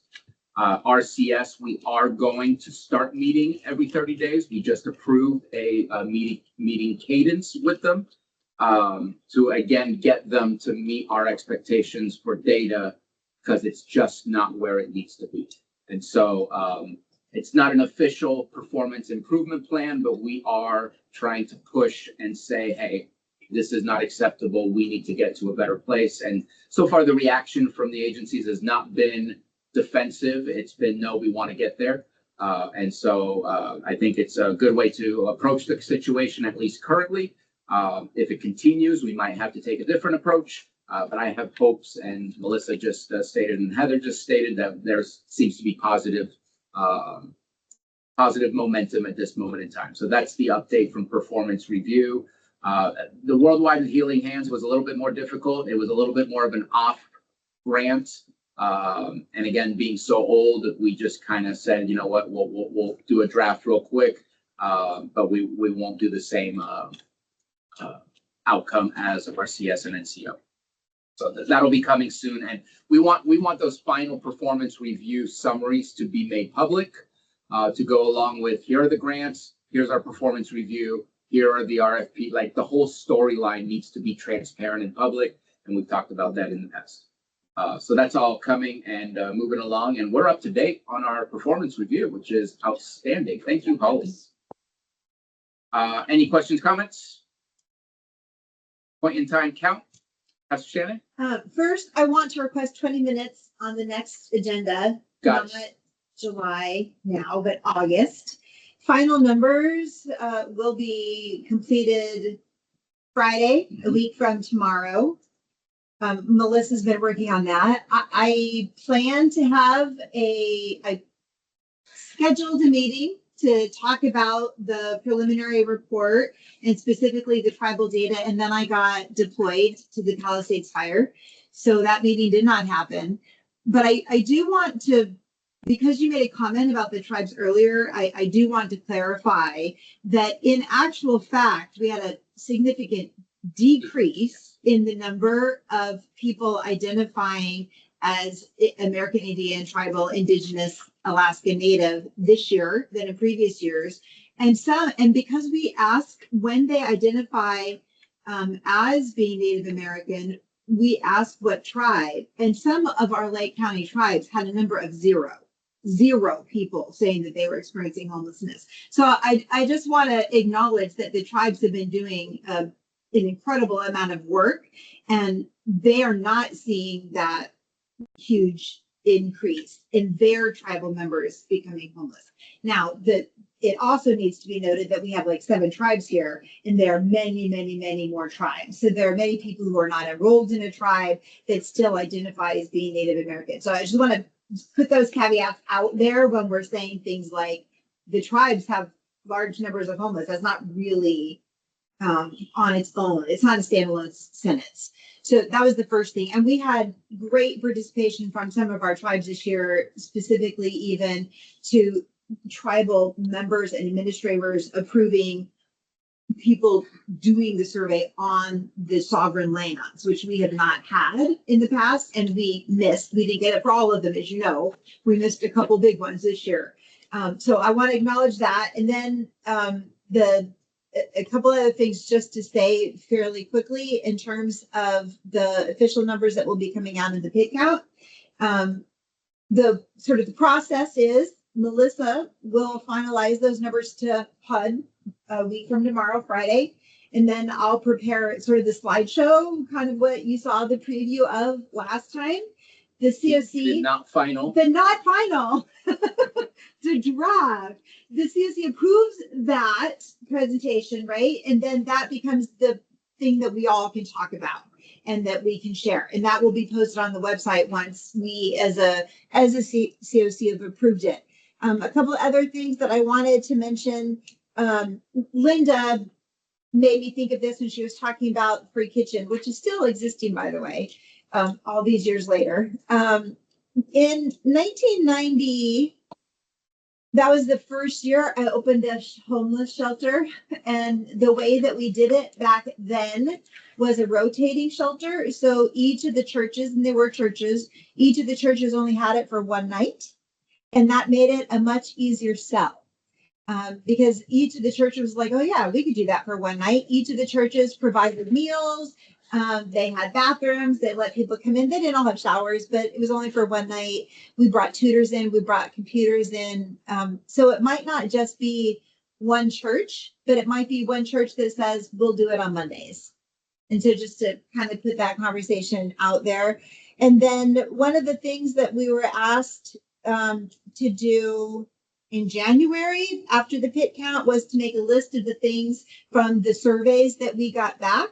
And we put that list together and it got approved somewhere. And the City Pack backpacks that I was so excited to show you all. I just want to point out that those are made for us. So it's not like we can wait until December and say, oh, pit count is next month. We should order those. So if that money is approved and we have it, we should order them. We already did. We ordered the City Packs? No, we approved the funding. So if we approve the funding and we have the funding, because funding doesn't always come. No, we have the funding. We have the funding. So am I supposed to order those? That's where I felt like the communication got dropped. Like, I think that we need to communicate between myself, Melissa, and Scott, and Doreen, and yourself. What do you want to order? What's the cost? What did we approve? I forget. We had a certain number that we approved, and let's move forward with that. Okay, They need to order it. You just need to provide. Here are the details of the backpack so that they're ordering the right thing. Okay, I just did not want anything to get dropped because I was off deploying to fires and things. Actually, floods most recently in Kentucky, but that is neither here nor there. And then the last thing. I don't know if it got mentioned anywhere here, and I'm so sorry that I missed the party, but Meredith has been a huge part over the years of the COC, and she's retiring. And did we do some kind of acknowledgement? I just missed it. We did not do an acknowledgement. We did say thank you. We did say we're sad that you're leaving. We gave her crap for going to Australia. Like she didn't just leave us, like she left the entire country. Okay. But nothing. But not just Australia, because she's also leaving to Idaho first. Kind of like Australia. And we all decided that Bruno was paying for tickets for us to have a COC meeting over there. Oh yes, you're gonna fund us to go do the next meeting over there. Is that what I heard? I'm pretty sure it's in the minutes, Bruno. I should really read the minutes. I was present at her retirement party at probation, and they had like a bazillion cupcakes, and it was really fun to like share memories with her on our past with housing navigation. And she's like, that was like, the originals and all of that fun stuff. And she just really encourages that we continue keeping the meetings informative and just a free space. And I know that Mary was there too. So I don't know what else she had said there, if Mary wanted to chime in or not, but it was a really, really great time to see everybody there. Thank you, Caitlin. I'm sorry I didn't get to go. So nothing official was done as far as a proclamation or acknowledgement other than verbal acknowledgement on the random. Something I should do a better job of thinking of. I just wanted to make sure that thank you happened because she's done an awful lot of work and probation is not the easiest fit for a COC. And I feel like she helped us come leagues further forward than we were. And it was because of her dedication. It wasn't like anybody said to her, hey, Meredith, you got to go do this work. She was the one saying, we have to do this work. And so since I just wanted to say that out loud, my time's probably up, which is fine. I want 20 minutes next month. I think we're filling up our agenda pretty quickly there, Melissa, but please add that on. We will figure out how to fit it in. And I'm looking to Ava's work. I think that she will do a great job in replacing Meredith, and she will do it uniquely as to who she is. And we'll continue that collaboration between all the other groups. And can I add, sorry? please. She knew how much you guys appreciated. I tried to embarrass her in the board supervisor. She was still about to tell me no.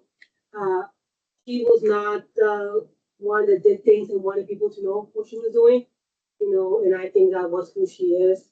And she encouraged me and told me how important this group was to her and what we were doing in it. And that was one of the things that, you know, she really, when she was passing some of her roles to me, you know, getting chills, you know, that this is very important for her as a personal, not only for the Department of Probation, but for her as an individual. And so she knew how much you guys cared for her. Thank you for sharing that. Thank you for that. All right, your time is up. I did read something. Caitlin wrote something in the chat about looking for housing. Caitlin, please reach out to Angelique Cole. I know she does have potentially some room in her house, and she does provide some help with justice-involved people. That might be a direction. If others can help provide direction, that would be great.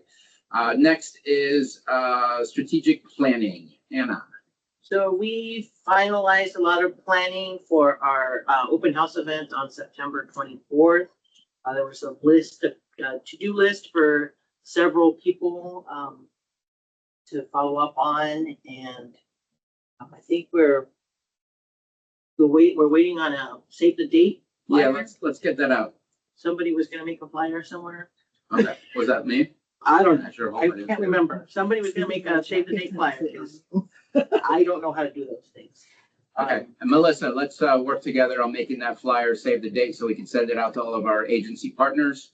And then obviously we're going to need to really start meeting soon to really start coordinating who's who, who's invited, panelists, things like that. The date is September 24th. It's a Wednesday. It'll be 5:30 at Soper Reese Theater. It will be transmission through Hag TV, and somebody said YouTube something. Yes, it'll be streamed to YouTube. And recorded for future use and watching. And there was funding approved through our outreach monies to fund that. That's it for me. Okay. Any questions, comments? Anybody who was at that last meeting, you better have done your homework. I just want to make a comment real quick. On the next strategic planning committee meeting is on Juneteenth, and I know a lot of county agencies will be off that day. So maybe you and I can get together and figure out another date for the next strategic planning committee meeting. Just email each other and figure it out. That's good. Thank you. You're right. Should have been on Juneteenth. 6.6 administrative entity reports. If you can be brief, please. I don't have a whole lot to report that we haven't talked about already or we'll talk about shortly. We are putting together a contract for NCO for rapid rehousing. Well, Melissa, I don't know if you have anything that you want to report. I do, yes. I wanted to report that throughout the month of June and into July, I'm going to be holding HMIS training and it's required for all HMIS license users. It's going to be really kind of a in-depth training that has not really taken place yet since we've ended up establishing the HMIS here in Lake County. So it's going to start with security and privacy training, moving into some of the nuances when it comes to HMIS. We're going to dive into some of the data issues that have been taking place, the airing, and how to have better quality data. And then the final meeting is going to be specifically for coordinated entry and supervisors to be able to look at some of the deeper elements of HMIS and what supervisors can get out of HMIS as well when it comes to reporting for their agencies. And then other than that, the only other thing is what Pastor Shannon mentioned with the HIC report and PIT report being due next Friday. And that's all I have. Thank you. Just a heads up, everybody, the housing authority is being moved to a regional housing authority. Is that correct? RHA? Yes. Part of that will be the HUD bash that this group deals with quite often. HMIS and the hub can identify those with needs. We're going to have to definitely figure out how to make sure that we can connect to the new RHA so that we can make those requests be as seamless as they are today. It will be So possibly better. just for future knowledge of where things are going. All right, we're going to move on to working group updates, grant selection. Check about that real quick. Quick. Brad's got to leave at 5. He might be our quorum. We did talk about the prevention RFP that we put out. Something to share, but not under pressure.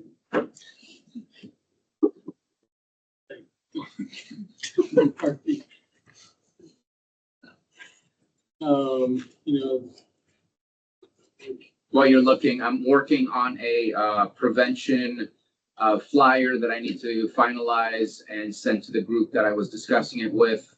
I got information from both social services and behavioral health on the programs or how they want to be advertised for those prevention services that already exist, so that we can have those in the hands of our mediators who are going to help mediate evictions and our public defenders who are sometimes defending criminals who are suspected criminals who are potentially also losing their homes because they might be stranded and left in jail or having to deal with some other kind of issues.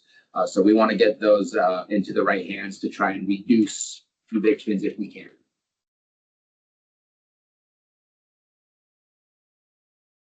not find this thing to share this thing. We are also talking about doing an RFP for the encampment resolution fund that we received, the 1.5 million. We have had conversations with RCS at Hamilton Haven about their ability to expand and take in safe parking. But we would also be doing an RFP to see who else might be interested. And I know that you're interested in seeing that RFP. And hopefully we can get that done within the next 30 days. Not to add more pressure on Scott. How is it going to be approved by us if we're not meeting in July? Does it need to be approved? I don't think we typically approve RFPs. We typically, that goes to the grant selection committee. And then afterwards we receive the proposals that goes through the grant, and then the ones that are chosen come through the COC for deciding. Correct me if I'm wrong, but I believe that is the process. Do you have anything else or? Just this, I did find it, Good. figured it out, I mastered it. I just need to figure out.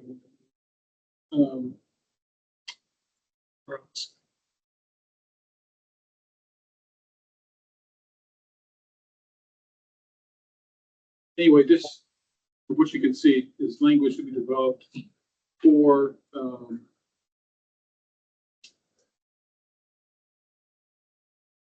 the RFP that we want to do for prevention. We hope to get that RFP out in about a month, within a month. Is that $400,000 approximately, something like that? Yeah, I think it's right around there. Yeah.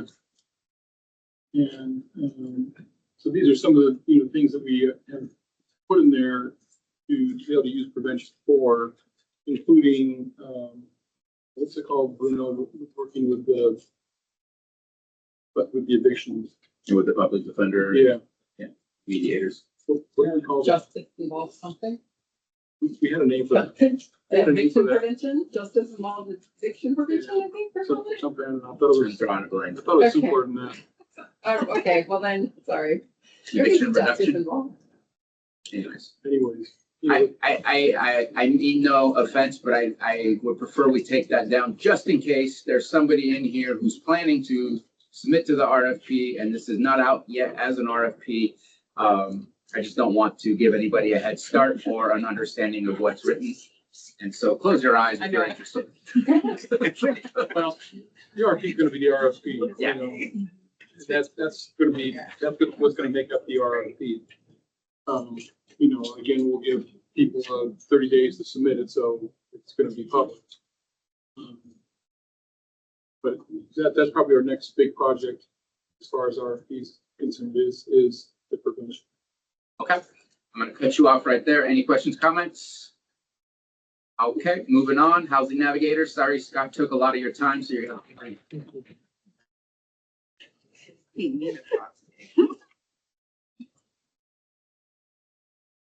And Caitlin, are you housing navigators? Yes, sorry, I didn't hear my name be called. I apologize. So I would just like to give an update on just the continuous collaboration that Housing Navigators has been providing during our time. Also, we have been shifting a couple things with trainings and opportunities like that. So last week we had a case conferencing. We pull from HMIS and we offer assistance with our service providers, any resources or any information that we could provide in helping them house their individuals or families. And then our next meeting will hold more information on resources or other collaboration opportunities that we are working on, such as a housing search party. That still is having a really slow progress. We do need to send a doodle poll out. I appreciate all of your support, Bruno, in helping us push that along. Unfortunately, we are still kind of at a standstill with that at this time.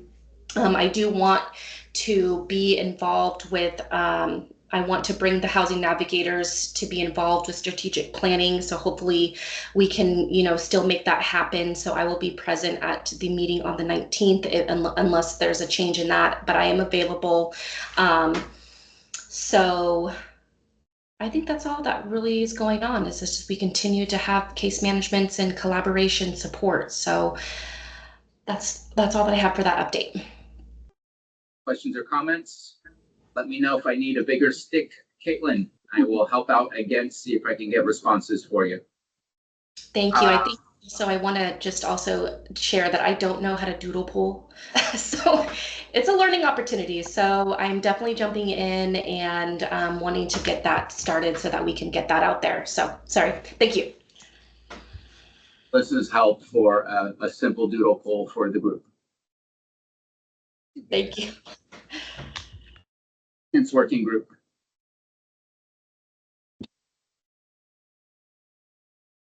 I don't know if that's Dustin that I should be calling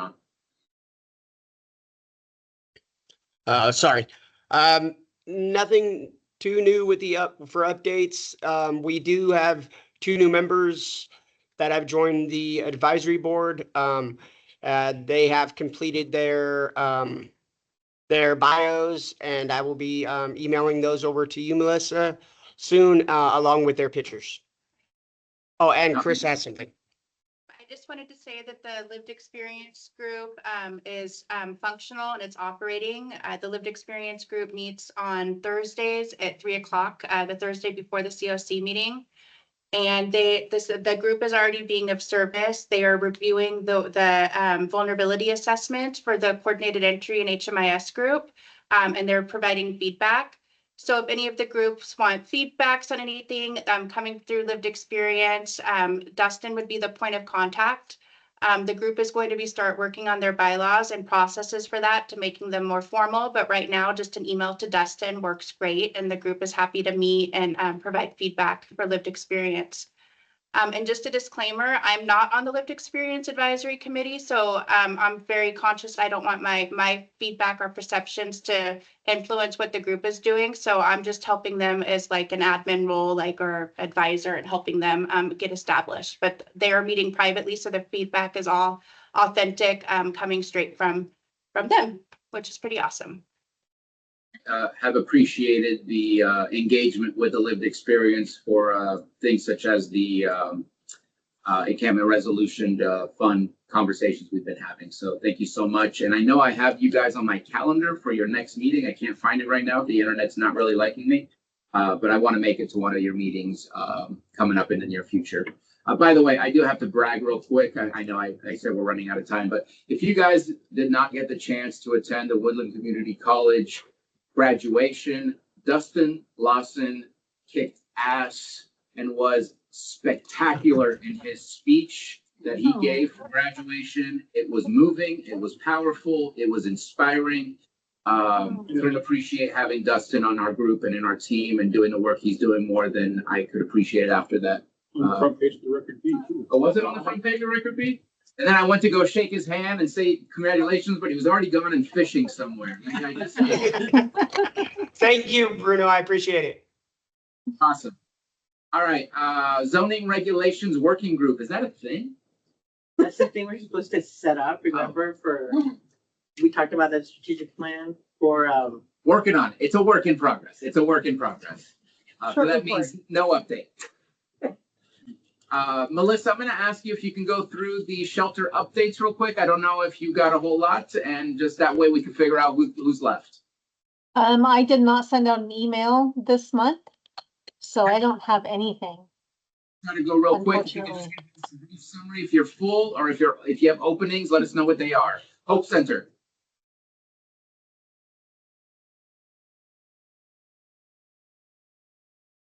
Carissa, are you there for Hope Center? I am here. Hope Center is past capacity.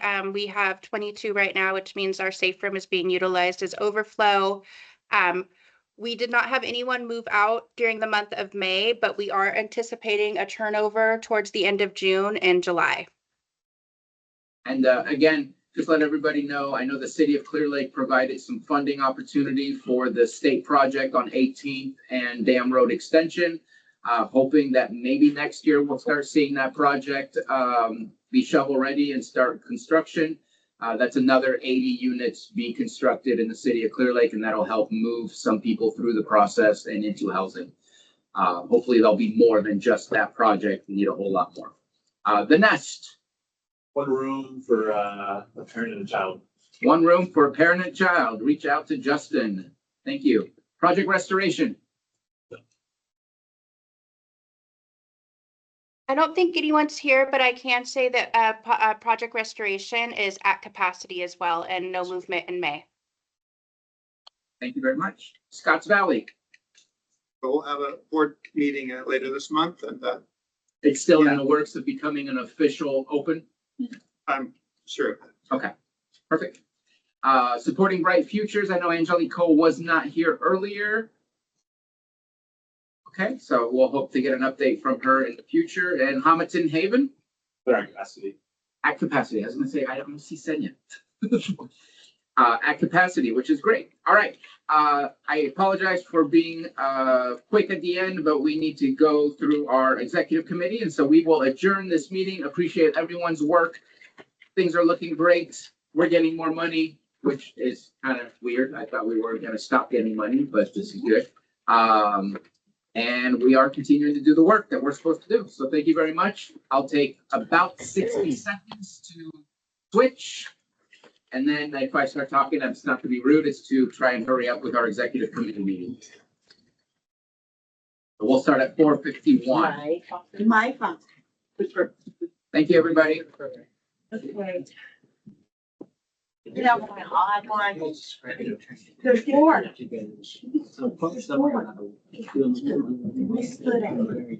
so sad I don't get to see it in the summer. Now I'm like, man, that's got to be rough. Doesn't sound like he's going anywhere. I gotta go. I don't know. Thank you very much. It's all I could find that seems slightly appropriate. The numbers that you just sent make much more sense. I totally believe that. The 5 felt a little high. I don't need those, but I'm like, I'm sorry. I totally believe that. Yeah. Unless we can get it. I was at the gas station getting gas right coming in and I had. Somehow I think that, And I don't have enough insulin, so I needed something with zero carbs. Those have zero carbs? Who do not live zero carb list? No, it's not. Zero carbs? Yeah, and just fat? Pork rinds. Yeah, they're just fat. It's just, okay, It's the skin. It's the good stuff. Pig skin. okay, That's why there's so much flavor. okay. All right, let's call this meeting to order. Melissa, let's see how fast we can do this. Supervisor Sabatier. I'm here in person. Doreen Gilmore is absent. Dustin Lawson. Oh, did he leave? It looks like he did. Heather Frawley. She's still She's here, here. but she's She kind went to of, the bathroom. she vanished, but we'll be back. James Murdoch. In person. Shannon Kimball. It's in person. Anna Santana. Brad Rasmussen. Here. Rachel Parsons. In person. Melissa Kopp, I'm here on Zoom. Scott Abbott. Here, person. I believe we have a quorum if we have just two missing. Let's move on. Additions or changes to the agenda, skipping that. 1.3, approval of May 1st, 2025 meeting minutes. We're gonna move that to the next meeting so you can have the chance to fix those items. Conflict of interest, there will be none today. And public comment. Okay, no public comments. We're gonna skip the monthly financial review. We're gonna go first with item 4 so we can get that done with Brad here in the room. Executive reports in action. We've already voted that we're going to cancel July 3rd. We don't need to re-vote again. 4.2, consideration of Lake County Community Foundation MOU as fiscal agent for the COC. Melissa, if you can throw that up on the screen. I'm on their board. Oh, but this is actually not a conflict because we're not paying. Okay, That's the beauty of this. that's a challenge of going anywhere. Yeah, of being a part of anything. Mhm. It's not like you're a part of one thing. Mm-mm. If we can get it slightly bigger. Bigger. Mhm. Use that magnifying, use it. So I'm going to do this. Guys are funny. I'm going to open this up. Oh, that's better. Okay, so Strategic is misspelled. I'm just gonna, what? Strategic is misspelled. Yes, it is. Strategic. Strategery. There's some errors. There's some typos in here. Well, we're gonna fix the typos. The substance should not change. I'm just gonna read it real fast. Purpose, this memorandum of understanding establishes a collaborative partnership between the Lake County Community Foundation and the Lake County Continuum of Care to streamline the process of receiving and administering funds from state and federal grant opportunities, including private philanthropic sources. I never say it right. I said it right when I was fast. LCCF will serve to apply, manage, and distribute funds to support LCCoC strategic plan. The parties of this MOU are the Lake County Community Foundation with a brief summary, Lake County Continuum of Care with a brief summary. In the background, we basically explain that we acquired more funding and LCCF is going to be there to help us with funding. Roles and responsibilities, that's the main part that we need to make sure that we go over. Lake County Continuum Community Foundation responsibilities: serve as an approved grant coordinator and philanthropic partner to administer funding acquired in response to the LCCoC strategic plan. With LCCoC staff approval, apply, manage, and distribute grant funds, ensuring transparency, accountability, and alignment with the LCCoC strategic plan. LCCF shall follow the LCCoC procurement process for when to develop RFPs and how to process RFPs and obtain LCCoC staff approval for submission.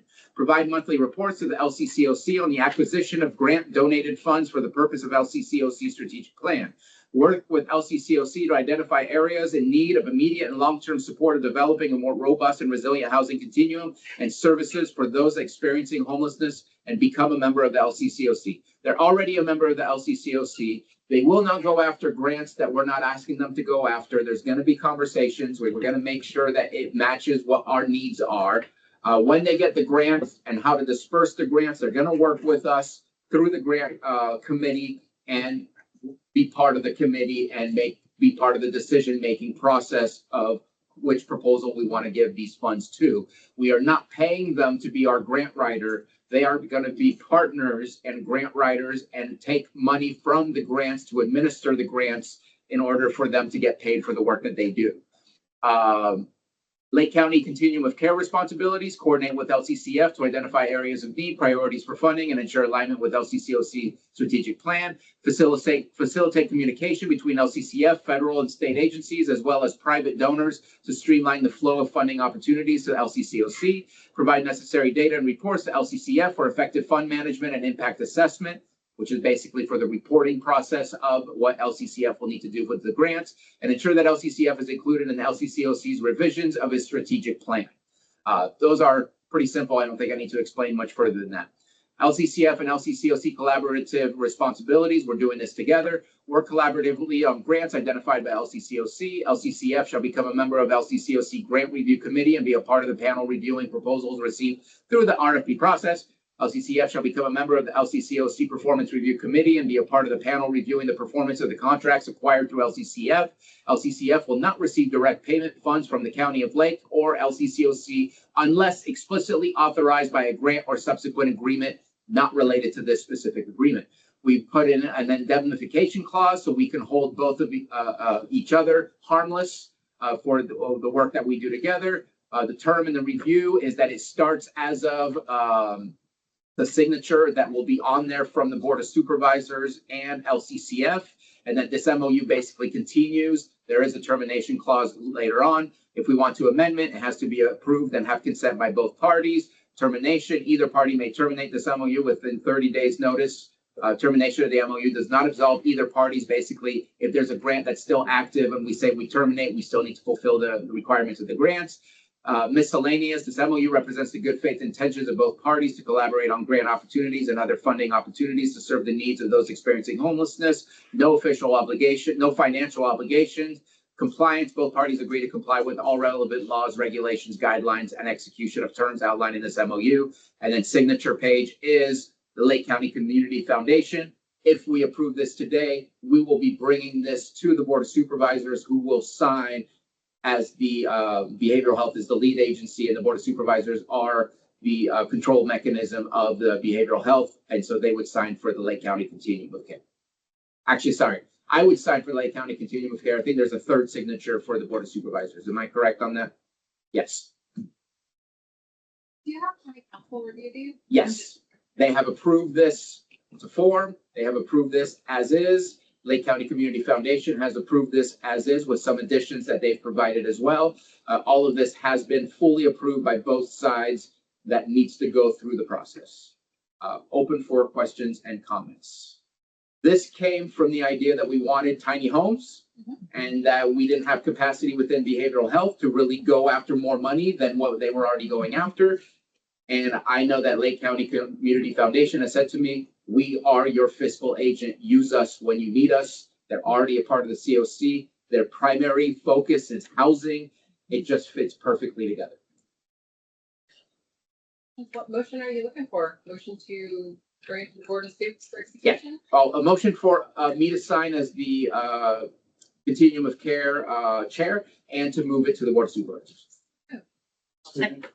Okay. We have a motion and a second. I think Anna beat everyone to the punch. And that was Rachel with the motion. And let's go through next to it. We don't need a roll call because there's nobody that's online right now. So Dustin came back. He's back. Dustin, thank you. Let's go through the roll call. Bruno. Dustin. Aye. Heather. Yes. Jay. Shannon. Anna. Brad. Rachel. Aye. I'm assuming it passed because I didn't hear most of the people in the room again. We said no and everybody said aye. Did you hear Wait, me? can you say that again? All ayes. Nobody said no. Everybody said aye. Thank you. Maybe at 5 o'clock the sound goes down. Yeah, right. All right. I'm so sorry that I had to speed read through that. I hope that if anybody does have any questions, please contact me, contact Melissa or Scott with your questions. I think this is a positive add-on to the COC, and we will have this go to the Board of Supervisors for final approval as well. How soon will they go? June 17th. I wasn't planning to rush it for the 10th because sometimes the agenda might already be out by this time, but it will be out for June 17th for final approval or consideration. Okay. The last part is monthly financial. There's no action to be taken. So if you do need to leave, there is no quorum issues. So please do so if you have to. Scott, monthly financials. Oh, okay.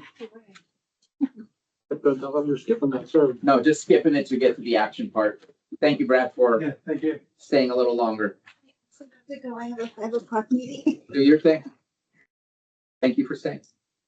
I continue to fail to manage my time very well in these meetings. Can we do we set like times on each item? I think we need one presentation per meeting, not two. Yep. I think that we need to work on that. So now I got a balance between the Melissa and Heather one or the Pastor Shannon one, because now I have two for August. I could wait till September, but we don't have that report to share until I make that presentation. I think we need to figure it out, is all. And I think we need to make it happen. Okay. Bye all. Thank you. I keep this really brief.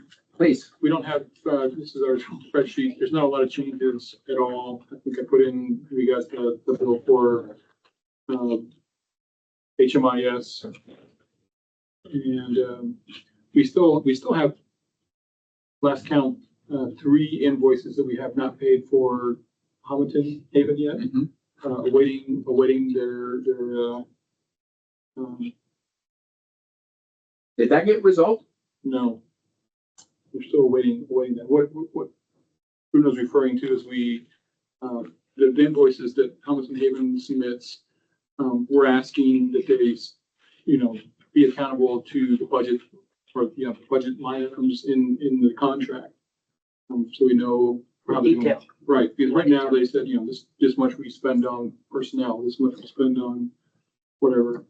And so we're asking, for that.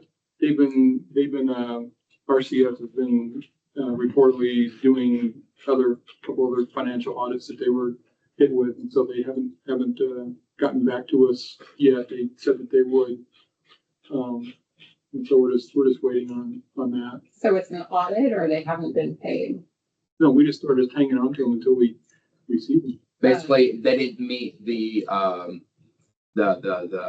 expectation of what their invoice should look like. So we're asking for a level of detail that we're waiting on.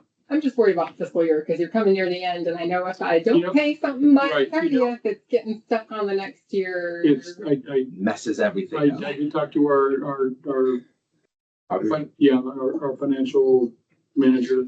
Okay. And he has a way to Make it work. Okay. And I think you have at least till August or something like that to get those done. We made a promise in our performance review, we get done in the next 30 days.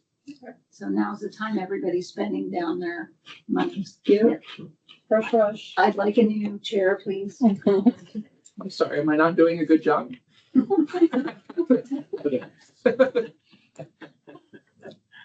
Did you break down the breakdown of the encampment resolution? Do you want to mention that real quick? Sure. This is our encampment resolution funds, how it's currently in the budget for encampment resolution. Which, let's see, I gotta show this.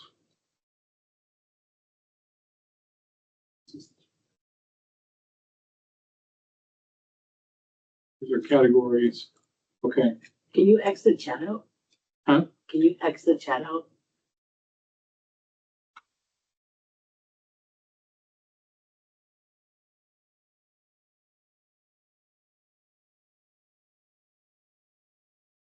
Easier to read. So $310,000 for outreach, $337,000 for emergency housing, and $795,000 for like permanent housing or something like that. Right. And we talked about moving half of the 795 into the emergency because it's hard to spend that on permanent housing when there's just not enough housing available in the first place. And so we're looking at what's possible within the adjustments of the budget, with the state. Will they accept those things? And so on and so forth. Right, so we do have this 795,000 here, which is broken down a little bit further for service coordination, which is network manager, program manager, and legal assistance, and delivery of permanent housing. And so what we can do is easily move, do a budget revision to be able to do what Bruno just said. And I put a request into HCD to let us know how to do that. And with the idea of what we want to do, which is basically the safe parking and camping.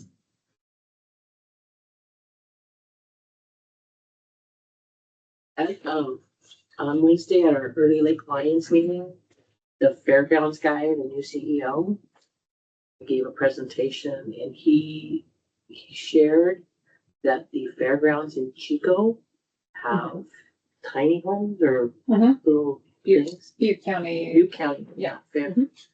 That they have those. I don't remember how many units he said, but that helps also fund the fairgrounds. And like these guys don't have a lot from the state. No, no. Just the thought. They can make a lot of repairs. I think it's been discussed many, many times. We don't have a very accepting fairground board. Well, they only have 4 on the board. They only have 4 on the board right now. They're looking for board members. Yeah, it's been a bit of a mess, to be honest. And so it's not an impossibility, but it's a difficult one to make happen there. No seems to be the automatic answer. So you're done. We haven't changed much. That's what we are. We're trying to figure out how to spend that money. We are talking to come back hopefully in 2 weeks. Oh man, I didn't send that invite out. It's on my computer, but I didn't put everyone's name on it. We are looking to meet, I think it was June 16th or something like that.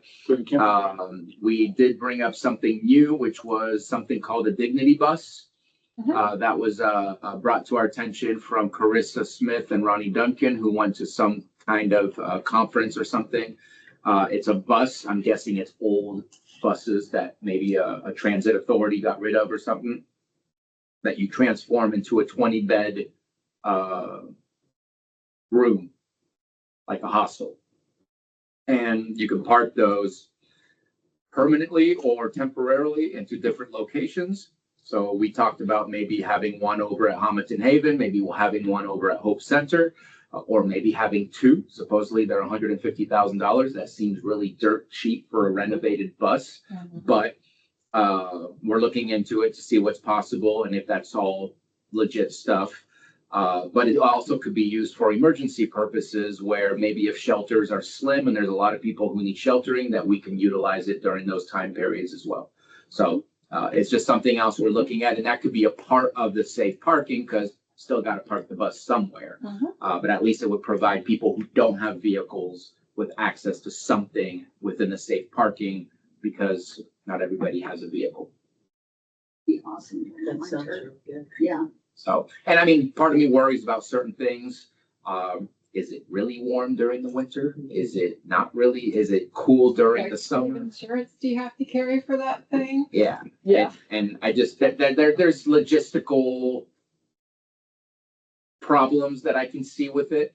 But at the same time, leaving people outdoors to potentially die is not necessarily the option I think I should hold on to, because the bus kind of bothers me. This last one, I kept thinking, Yeah, a disturbing number of homeless. And it's only gonna get more difficult. But while we have the funding, make a self-neglect referral for homelessness to Adult Protective Services, and they have home safe funds. It's not like forever house you, it's like get you into housing and then continue to pay yourself, but they have the money. Yeah. No, let's make sure to connect everybody. All right. I also reached out to another COC who's doing safe parking, and haven't heard back from him yet, just to kind of get some ideas. I should reach out to James in Sonoma County. Okay. There's so much housing going up. It's crazy, like high density everywhere. No, we are not doing that here. It's disappointing, but there's reasons why, and there's also Well, I have to there's tell you, good reasons why, and there's bad reasons why. I go there and I feel claustrophobic and I can't wait to drive up the mountain. So Need my 5 acres.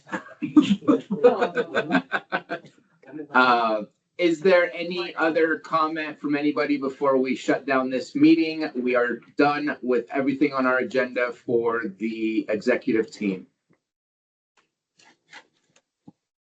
All right. Thank you, everybody, for joining us. Have a wonderful evening. We'll see you in August or on email tomorrow. All right. No, don't worry about it. I just didn't want this, I know him, but I don't know how to stick. Yeah, we need to figure out a more streamlined way of doing this. I'm sorry that I was not prepared. I did not know. Thank you for shaving off 15 minutes of our time that we would be spending talking about data. I want to hear about it, but we'd be here at 5:30.